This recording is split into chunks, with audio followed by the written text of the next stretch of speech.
Hello, we are group 13 doing our second Lex video.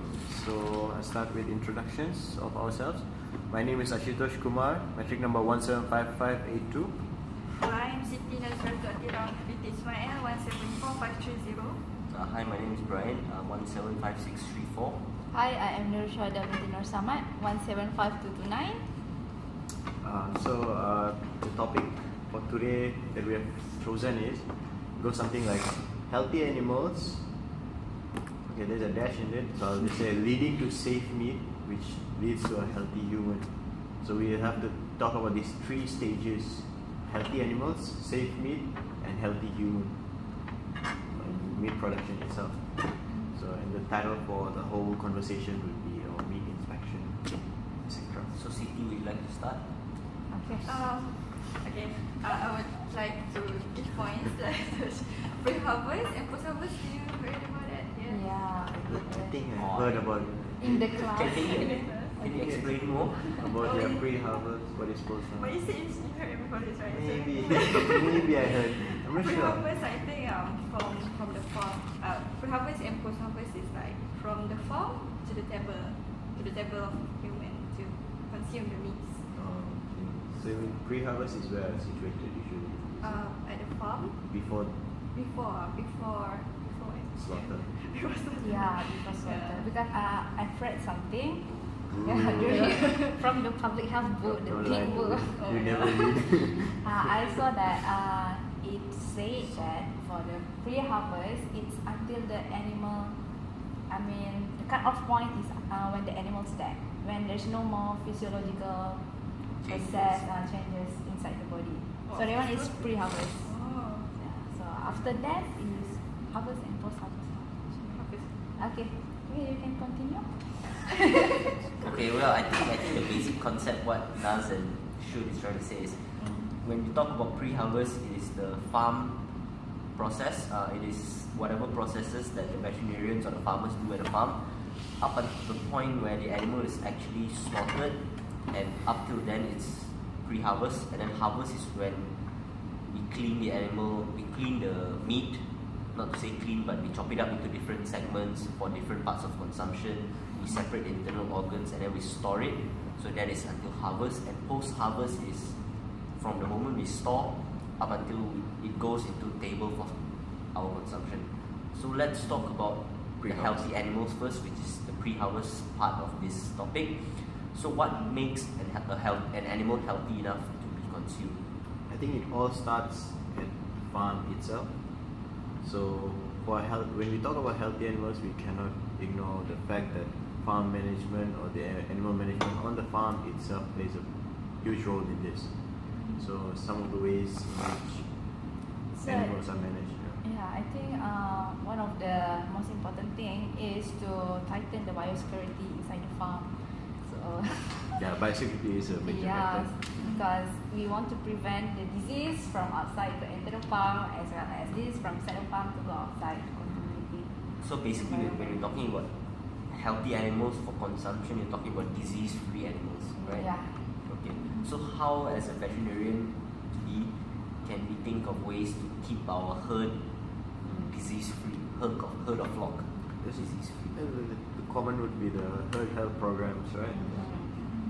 Vaccination, deworming, Vaccination, deworming, biosecurity, biosecurity. feed management, record Yeah, keeping, record keeping.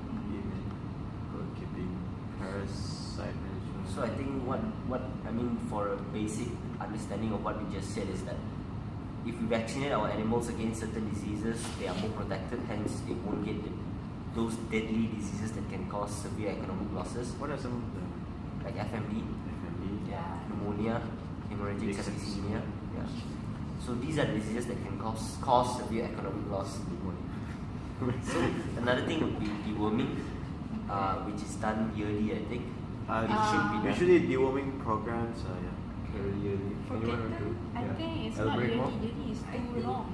I think It's every six. Far apart is Yeah, too far apart. 2 times Per year. per year, right? so once every 6 months. Yeah, so For cattle. For cattle. But then they sheep, goats. Yeah, so this is just the basic concept where deworming is just to remove internal parasites basically, Yeah. like our ascarids or our nematodes, trematodes, whatsoever. Okay, then we also mentioned biosecurity. Biosecurity is basically to prevent transmission in or out of disease in and out of the farm, which can affect herds. And last, we also mentioned feeding management. Nas? Now, you want to explain more about feeding management as well as something else? Feeding management. So Record keeping as well, you can explain that. there's a lot of things. Okay. For example, I think hygiene. Or feed. Hygiene of the feed, hygiene of the what I call that pen for Right. goods. The place where The place where the animals stay. Hygiene. Okay. Yeah, I think hygiene about the food. I want to go deeper inside. No, because if the food is not hygiene, like you need to have a proper storage for the feed material. Because storage is because you doesn't want to have fungus infection because when What kind of fungus are we talking about? aflatoxin. So aspergillus. Aspergillus. That one is common, not really common lah. It's deadly lah. Yeah, deadly because it will produce toxin that can lead to disease. disease to your I animal. think that good food, the most important, when farmers think about feeding your animals, they are mostly concerned about FCR, which is feed conversion ratio. But not to say more important, but just as important factor of giving good food is to provide good immunity to the animal. Apart from keeping it stress-free, good food provides good immunity, which in return gives you a very healthy, good animal for food. What about record keeping? Record keeping, especially if any disease outbreak before at the farm, so we need to record all the history so that the future, if anything happens, so that we can refer to the history. Yeah, I think record keeping also important. In case of we want to prevent like resistance towards dewormer drugs, what kind of drug we have already used, and antibiotic also. So some, I think I heard that some of the farmer will put on some antibiotic a little bit inside the food, isn't it? Little bit. Actually, it's a Practice. Inside the feed of the animal. Yeah, back in the days, because small, not really small, maybe minute or small amounts of antibiotic actually gives you bigger appetite. Yeah, so maybe you want to talk a little bit more about antibiotic resistance and stuff like that, or antibiotic residue, most importantly. Usually what happens is over time usage of antibiotics, and the antibiotics, it has a specific period after which it can exit the body. Usually the problem is what happens is an animal is slaughtered before that phase, that period is complete. So what we leads to is antibiotic residues. Meat itself contains antibiotics, and this we'll talk more on when it comes to the post-harvest, when it comes to consumption. But apart from that, we're saying about record keeping. Right? We're also doing the breed selection, where we keep records of the reproduction. We breed those who are superior in terms of disease resistance, parasite resistance, as you said. So basically, under record keeping, so we have drug records, Drug records, breeding Performance. records. breeding records, performance, feeds. Feed part. So this was all pre-harvest itself, but on the farm. Let's talk about from the farm to the slaughterhouse. During What the are the- transportation.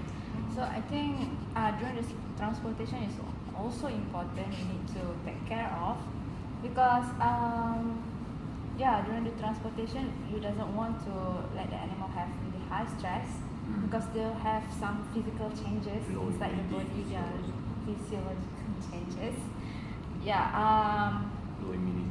Low immunity. Then the animal can get disease during the transportation period. I think that if the animal gets a disease during the transportation period, then the animal is already diseased in the first place. It's just that the stress has, made the disease more pronounced.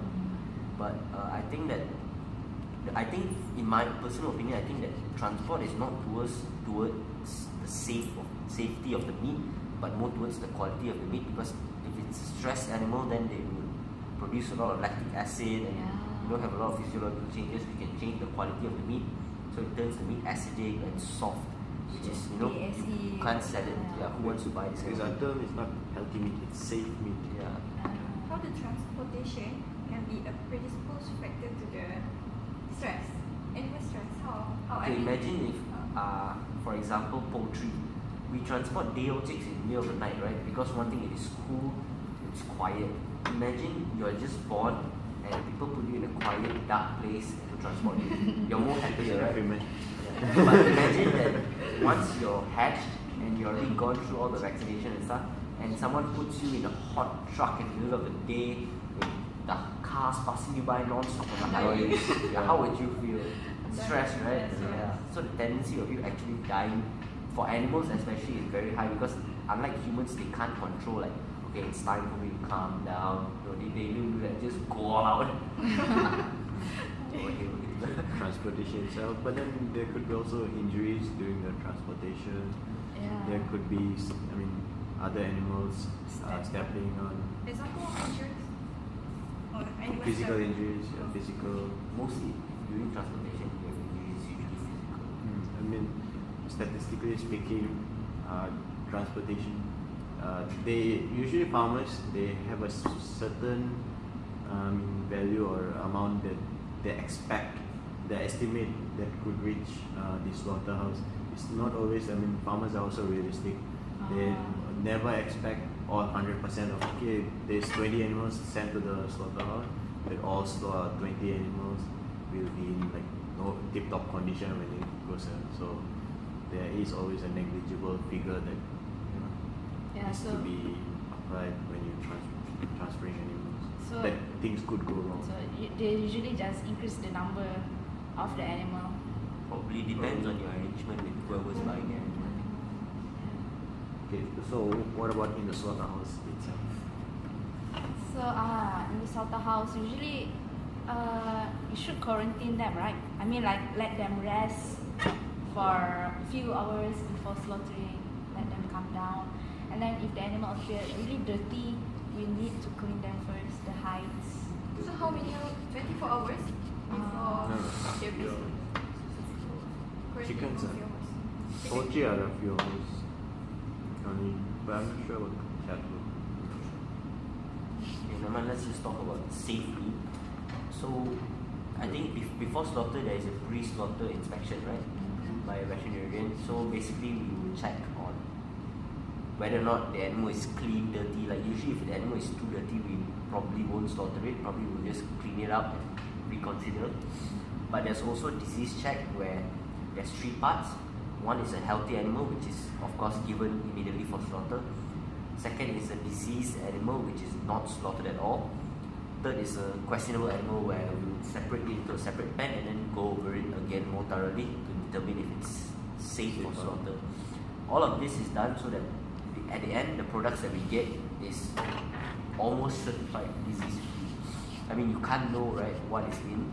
So basically, the second part comes after you slaughter the animal, where you take a look at the internal organs. So maybe someone else would like to explain about that.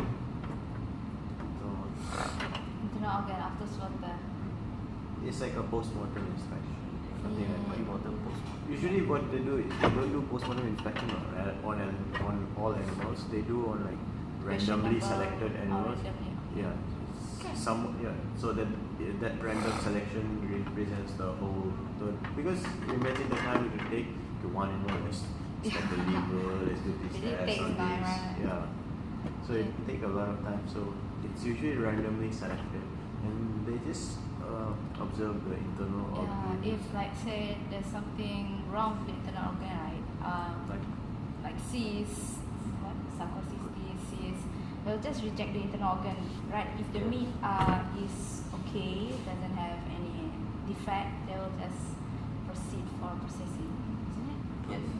Okay. Another thing important is the personnel must properly hired, and the house must be clean. And you also can't have personnel mixing from pre-slaughter and post-slaughter and actually during slaughter, because whatever dirt that you may have on the animal pre-slaughter, you can transmit it to the meat. So it's like you cannot cross over from one section to section just to keep it safe. So at the slaughterhouse must be a lot of personnel, right? Yeah, Because per se. Yeah, because it's slaughter and dehydrating. Isn't it dehydrating? Yeah. Yeah, I think one more thing I would like to talk about is the slaughter method. I think slaughter method is better because when we are slaughtering, we secure all the vein, jugular vein, and artery. So instantly, severe. I'm sorry. So all the blood will just drop out. Yeah. Okay.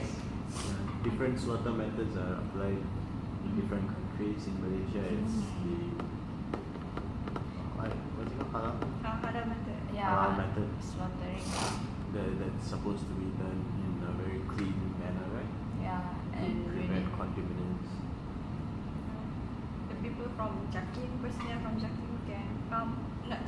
They need to come Yeah. for halal slaughtering Inspection. inspection. Yeah, in order for that abattoir to get halal. Like for chickens, I think it's after slaughter they are hung upside down to that grave. I think for swine, it's they are put in hot water, right, to remove the They are hung upside down first. hung upside down as well. After that, they remove them. Yeah. They are, instead of slaughter, they are stuck. Sticking. They are sticking, so Sticking. they go and sever the tree branches that comes out from the heart. So they were hanging upside down. From what I saw during the first year, then they would scalding to remove to loosen up the fur, and then they would go with this turbine machine to actually remove all the fur. Okay, so that was slaughter. Let's talk about safe, healthy humans. So the meat consumption. Sometimes, some of the common diseases which have been known to be transmitted through meat consumption. Cysticercoids, basically that's Lassa cystis, Salmonella. salmonella in eggs. Yeah, it's just meat production. Okay. Example of outbreak before this in Kedah, right? Because of chicken. Remember? Yeah. Okay. Oh, yeah, it was a wedding or something, right? They attend the wedding and they eat chicken. What was the case of it actually? It was like Salmonella, I think. Is it Salmonella. salmonella? Severe salmonella. But there was the chicken they bought was already questionable. The second the batch. freshness. Yeah. So after the chicken they had in their freezer had finished, so the owner, I think, Yeah, because the guests are too many, doesn't have enough food, so the owner just asked for the questionable meat to be cooked as well, cooked and fed to served them. as well. I think people died, right? Yes. Yeah, but people die. 3. I can't remember how many people died. You said 3. Stick 3. Okay. So Can't take it back now.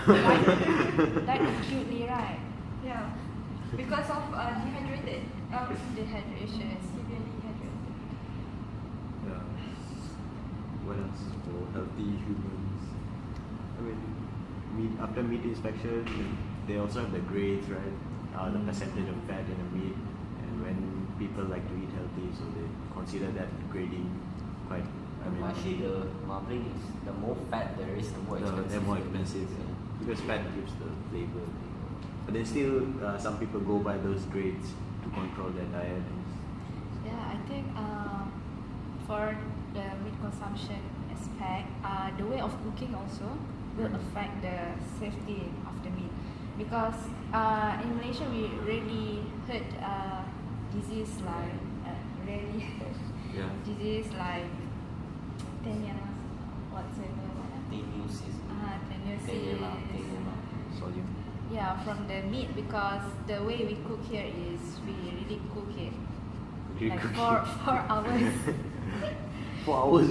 No, for a few hours. A few hours. I think what Wendy is trying to say is Yeah, that okay, in that's Malaysia, translating. we really cook the meat as in like we cook it thoroughly. Yeah. But in foreign countries, they tend to go towards the medium rare, or medium rare, sort of between rare and medium rare, Yeah. towards the more bloody, because they think it gives the The more taste. flavor. Yeah, so they prefer that meat taste. So if that's the case, the parasites or the cysts of the parasites in the center of the meat is actually not destroyed since it's insufficiently heated. So that's where they get this human candidiasis or cysticercosis. Okay. Yeah. That's a good conversation. So anyone would like to wrap it up? So when you gonna wrap it up? So You what? have a choice. So we already discussed about healthy animal, about free harvest precaution we should do, like biosecurity in the farm, record keeping, okay, Yes. whatsoever. And then for safety of the meat during the at the abattoir, we need to Practice it. practice it properly. And for healthy human consumption, like the way we cook, and what else? Storage before consumption, proper storage kan. Yeah, right. Okay. So, So I think with that we end it. yeah, Yeah. that's Okay, it. That was our second next video. Thank you. Good dah.